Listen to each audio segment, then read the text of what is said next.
Imagine a small town, nestled deep in the heart of America during the Roaring Twenties, a place called Millfield, surrounded by lush forests and a winding river. It seemed like the perfect picture of community life, where everybody knew your name and a friendly wave was always just around the corner. But like many idyllic scenes, what lay beneath the surface was far from perfect. Millfield's charm had a dark, festering secret.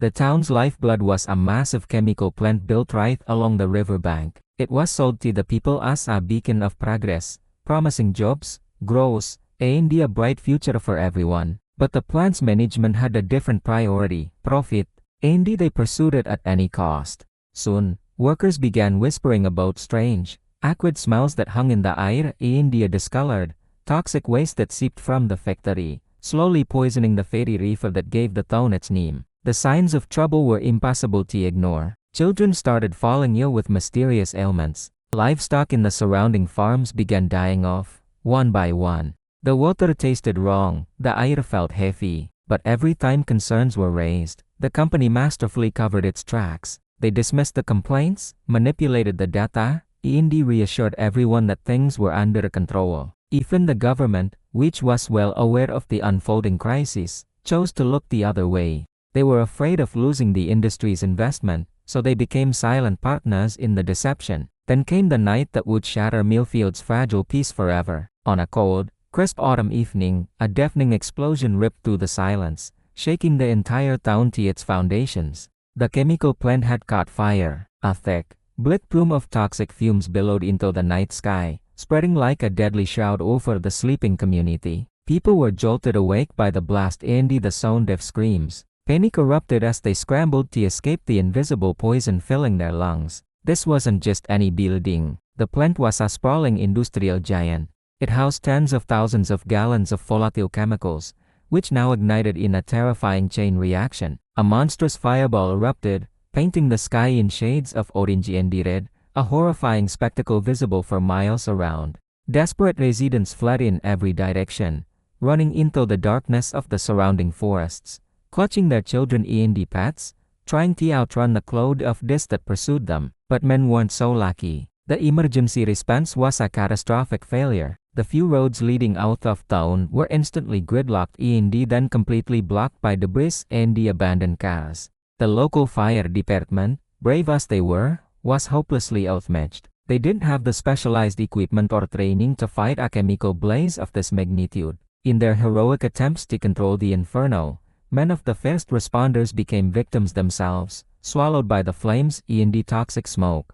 When dawn finally broke, the scale of the devastation was apocalyptic. It was as if a bomb had been dropped on Millfield. Half the town was simply gone, reduced to smoldering rubble and twisted metal. The beautiful river that once flowed with life was now a thick, black sludge, choked with chemicals. The air, thick with the stench of burnt plastic and poison, was almost unbreathable. The survivors wandered through the ruins in a state of shock, dazed and traumatized. Men had lost everything: their homes, their possessions, and the worst of all, their families. But the tragedy didn't end when the fires were finally extinguished. In fact, for the victims, the nightmare was just beginning. In a final act of cold-hearted betrayal, the company and the complicit local officials worked together to bury the entire incident. They orchestrated a massive cover-up, publishing minimal, heavily redacted reports that deliberately downplayed the disaster. Newspapers were pressured, even threatened, not to cover the story in any detail. In the official records, the cataclysm that wiped out a town was reduced to a few sterile words: a small, accidental fire. The surviving families were denied any meaningful compensation. Their pleas for justice fell on deaf ears. The graves of the victims, scattered in makeshift burial sites, were left unmarked, their names and stories erased from history.